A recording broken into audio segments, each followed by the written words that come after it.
हरे कृष्ण। आज का टॉपिक है क्या हाल है उनका आपके बिना। तो उनके जिंदगी की कुछ खबरें जानने की कोशिश करेंगे आज के इस रीडिंग से। 3 डेक है, एक लव डेक लेंगे, एक ओरेकल लेंगे और एक टैरो। तो उसमें से लेंगे 5-5 कार्ड्स। तो शुरुआत करते हैं कार्ड शफल करके।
पहला जो कार्ड है वो है किंग ऑफ व्हील्स का, अर्थ साइन, टॉरस, वर्गो या फिर कैप्रिकॉर्न। यहाँ पे तो कहीं ना कहीं ये थोड़ा सा लग रहा है कि कुछ ऐसी बात है जिसको इन्होंने दिल से लगा के रखा है। ये उनके घर वाले भी हो सकते हैं कि जिन्होंने इनसे कुछ कहा है और जिस वजह से इनका पूरा जो ध्यान है वो इनके घर वालों की तरफ है। या फिर हो सकता है किसी ने अगर इनको करियर से जुड़ी कुछ बातें कही थी, कुछ ऐसा प्रॉब्लम चल रहा था इनकी करियर से जुड़ी बातों में, तो वो हो सकता है उनका उस तरफ ध्यान ज्यादा है। यानी कि किसी की तो कही हुई बातें शायद इन्होंने दिल से लगा के रखी है कि तुम आखिर कितना कमा लेते हो, या फिर स्टेटस को लेके शायद कुछ हो सकता है। ये उनके घर वालों ने भी कहा हुआ हो सकता है, या फिर इन जनरल किसी ने ऐसा पूछा हुआ हो सकता है जो बात उनको थोड़ी बुरी लगी हुई हो सकती है और इस वजह से शायद उनका फोकस करियर और पैसों की तरफ हो सकता है। तो ग्रीन कलर रिप्रेजेंट करता है हार्ट चक्र को। तो दिल पे लगा के बैठे हैं उस बातों को और भी उसी बातों में खोए हुए हैं, या फिर उन बातों को लेके कुछ सोल्यूशन निकालने में बिजी है। फिर है 4 of wands, fire sign, Aries, Leo या फिर सैजिटेरियस। ये स्पेसिफिकली शादी का कार्ड माना जाता है। तो इस पर्सन की जिंदगी में राइट नाउ जो चल रहा है वो शादी को लेके सीरियस डिसीजन मेकिंग चल रहा है। यानी कि ये आपके साथ जिंदगी में आगे बढ़ना चाहते हैं और अगर घर वाले रेडी नहीं है तो मे भी ये कुछ फैसला करने के मूड में है कि आखिर करना है तो क्या करना है, क्योंकि ये फाइनली अब जिंदगी में सेटल होना चाहते हैं, यानी कि शादी तो करना ही चाहते हैं। फिर है जस्टिस, लिब्रा का कार्ड है, आपका या उनका साइन हो सकता है। तो क्लियर कम्युनिकेशन करने का शायद इनका मन हो रहा है। ये शायद घर वालों से कुछ स्ट्रेट बात कर रहे हैं, या फिर हो सकता है आपसे कुछ बातें साफ साफ करने के चांसेस भी है, मतलब ये कर सकते हैं। फिर है 10 ऑफ व्हील्स। जैसे यहाँ पे 10 मतलब कंप्लीशन का कार्ड होता है, यहाँ पे भी ये जैसे दोनों शादी का जैसे पोज है ऑलमोस्ट इनका वेडिंग का, वैसे ही ये अब लाइफ में सेटल होना चाहते हैं। जैसे कि मैंने पहले भी कहा, वेडिंग का कार्ड हमें ऑलरेडी मिल चुका है और यहाँ पे भी ये कार्ड इस बात को दोहराता है कि ये शादी तो करना ही चाहते हैं, जहाँ पे इनकी फैमिली भी उन खुशियों में शामिल हो, ऐसा इनको लगता है। ये डॉग है जो रिप्रेजेंट करता है लॉयल्टी को। तो अभी भी कहीं ना कहीं ये पर्सन आपको लेके लॉयल है और शायद यही चाहते हैं कि इनके या आपके घर वाले अगर नहीं मान रहे हैं तो वो मान जाए। अगर करियर की बातें कुछ लाइफ में प्रॉब्लम ला रही थी कि जिसकी वजह से ये शादी नहीं हो रही थी, तो मे भी उन बातों को लेके इन्होंने शायद कुछ सोल्यूशन ढूंढ निकाला है, या फिर कुछ ना कुछ रास्ता में भी इनको मिल गया है। फिर है 8 of wheels, earth sign, Taurus, Virgo या फिर कैप्रिकॉर्न। यहाँ पे भी आप देख सकते हैं इस पेंटाकल के ऊपर ये पर्सन काफी ज्यादा मेहनत कर रहा है। ऊपर जो पेंटाकल लटके हुए हैं ये बताते हैं कि इनके सिर पे बहुत बड़ा बोझ है। ये फैमिली का हो सकता है, घर की रिस्पॉन्सिबिलिटी का हो सकता है, करियर से जुड़ी बातों का हो सकता है, या फिर हेवी बर्डन हो सकता है पैसों से जुड़ी बातों का। तो राइट नाउ वही सब बातें में भी ये सॉर्ट आउट करने में लगे हुए हैं। अब देखते हैं बाकी के कार्ड्स हमें क्या बताते हैं। Prosperity, success, affluence, abundance, Fortune, flooring, flourishing, thriving. तो कहीं ना कहीं प्रॉस्पेरिटी चाहते हैं जिंदगी में, यानी कि किसी को भी जब जिंदगी में लगता है कि मुझे लाइफ में सेटल होना है तो ऑब्वियसली प्रॉस्पेरिटी की बातें आती है, जहाँ पे उसको लगता है कि मुझे एक सक्सेसफुल लाइफ मिल जाएगी, मेरी जिंदगी में खुशियां आ जाएंगी, साथ ही साथ एक फॉर्चून मतलब अच्छा लक भी उनको मिल जाएगा। जैसे शादी ब्याह को लेके हर कोई सोचता है कि एक नई जिंदगी की शुरुआत होगी, सब कुछ नया होगा, वैसे ही इनको लग रहा है कि उनको ये अब प्रॉस्पेरिटी जिंदगी में चाहिए और शायद इसी प्रॉस्पेरिटी को पाने की ये कोशिश कर रहे हैं। फिर है protection, security, safety, shield, preserve, guard and defence. तो प्रोटेक्शन शायद इनको लाइफ में जरूरी है, यानी कि घर वालों का इनको लगता है कि बैकअप उनको मिलना ही चाहिए। ये घर वालों के साथ कहीं ना कहीं खुद को सिक्योर समझते हैं, उनको फैमिली अपने साथ होना ये एक शील्ड जैसा लगता है, सेफ्टी लगती है कि हाँ मेरे घर वाले मेरे साथ हैं। मतलब घर वालों से शायद ये रिश्ते नाते तोड़ने को तैयार नहीं है, लेकिन कहीं ना कहीं जब लाइफ में सेटल होने की बात इनके दिलो दिमाग में आती है तो उनको ये भी पता होता है, अगर आप किसी मेल पर्सन के लिए रीडिंग देख रहे हैं तो कि उनकी ये रिस्पॉन्सिबिलिटी बनती है कि जिससे भी ये शादी करेंगे उसको भी इनको प्रोटेक्शन देना पड़ेगा, उसकी भी सेफ्टी का ख्याल रखना पड़ेगा और साथ ही साथ उसको भी एक सिक्योरिटी देनी पड़ेगी, उसको भी डिफेंस, यानी कि अगर कोई उसको कुछ कह रहा है मतलब घर वाले हो तो उसको भी उन सब बातों से बचाना होगा।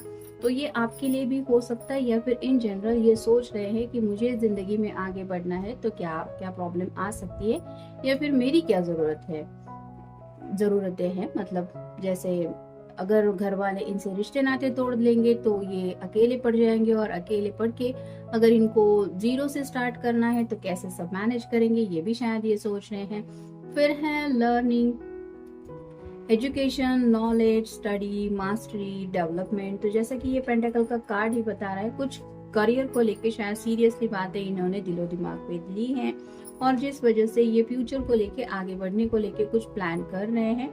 मतलब अगर इनके करियर से जुड़ी कुछ बातें पेंडिंग थी तो मे भी उनके ऊपर फोकस कर रहे हैं ताकि प्रमोशन वगैरह अगर ड्यू था तो वो मिल जाए। फिर है discovery, exploration, uncovering, learning, insight, enlightenment.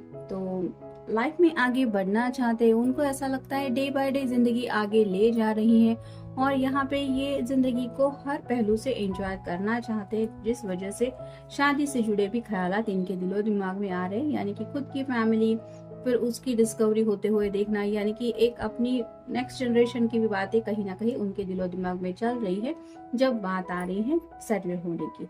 और फाइनल कार्ड है creativity, innovation, imagination, inspiration, expression, vision. तो विजन यानी कि फ्यूचर को लेके कुछ खुली आंखों से ये इमेजिन कर रहे हैं, ऐसा होगा मेरा फ्यूचर, या उसमें ये होगा, वो नहीं होगा, और इसी बात को लेके कुछ एक्सप्रेस करना भी चाहते हैं। जैसे यहाँ पे जस्टिस के कार्ड में हमने देखा कि क्लियर कम्युनिकेशन करना चाहते हैं। मतलब घर वाले अगर इनकी किसी और के साथ शादी करना चाहते हैं तो शायद ये घर वालों को समझाने में अपना बेस्ट दे रहे हैं कि जैसा फ्यूचर आपको लगता है उस पर्सन के साथ मेरा हो सकता है, वैसा नहीं पॉसिबल हो सकता, क्योंकि मेरा सपना तो ये है। तो क्या है इनकी इमेजिनेशन, इनकी सोच क्या है, ये शायद वो अपनी तरफ से समझा रहे हैं अगर इनके घर वाले नहीं मान रहे हैं तो। अब देखते हैं बाकी के कार्ड्स क्या बताते हैं। I feel at ease when I am with you. तो आपके साथ जब भी होते हैं वो, उन्हें ऐसा लगता है कि वो कंफर्टेबल फील करते हैं, काफी इजी महसूस होता है उनको, यानी कि कोई भी हिचकिचाहट महसूस नहीं होती। जो भी प्रॉब्लम होती है उनको शायद ऐसा लगता है कि ये प्रॉब्लम इतनी कुछ मुश्किल नहीं है कि सॉल्व नहीं हो सकती, लेकिन यही बात बदल जाती है जब आपका साथ मिस होता है। यानी कि जब अकेले पड़ जाते हैं तो वही छोटी छोटी प्रॉब्लम्स उनको शायद बहुत बड़ी लगने लगती है और इस वजह से ही शायद ये आपके साथ को लेके भी सीरियसली सोच रहे हैं शादी को लेके।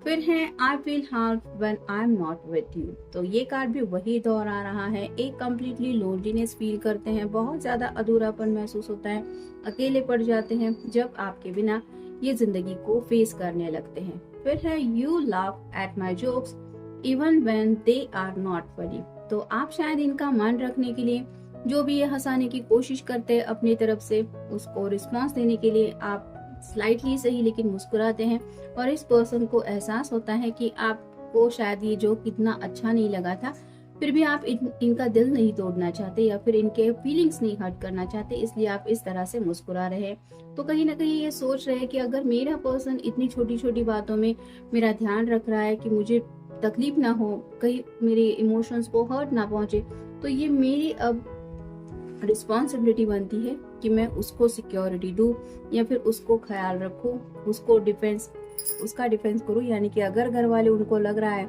कि अगर आप दोनों की शादी हो जाएगी और इनके घर वाले आपको कुछ भला बुरा कहेंगे, तो इनको यही लग रहा है कि ये मेरा फर्ज बनता है कि मैं अपने घर वालों के तानों से या फिर उनकी बातों से अपने पर्सन को बचाऊं। और ये कैसे कर सकता हूँ, तो इसको लेके सोच रहे हैं। फिर है nothing makes me happier than holding your hands. तो आपका साथ इनके लिए बहुत ज्यादा मायने रखता है। आपका हाथ अगर इन्होंने कभी थामा था, तो उस हाथ को हमेशा के लिए थामने के बारे में ये सोच रहे हैं। और उनको ये एहसास होता है कि उस हाथ को थाम के जब भी ये जिंदगी में आगे बढ़ने के बारे में सोचते हैं, तो उन्हें बहुत ज्यादा दिल से खुशी महसूस होती है। शायद इसीलिए जिंदगी में आगे बढ़ने को लेके ये कुछ सीरियसली सोच रहे हैं।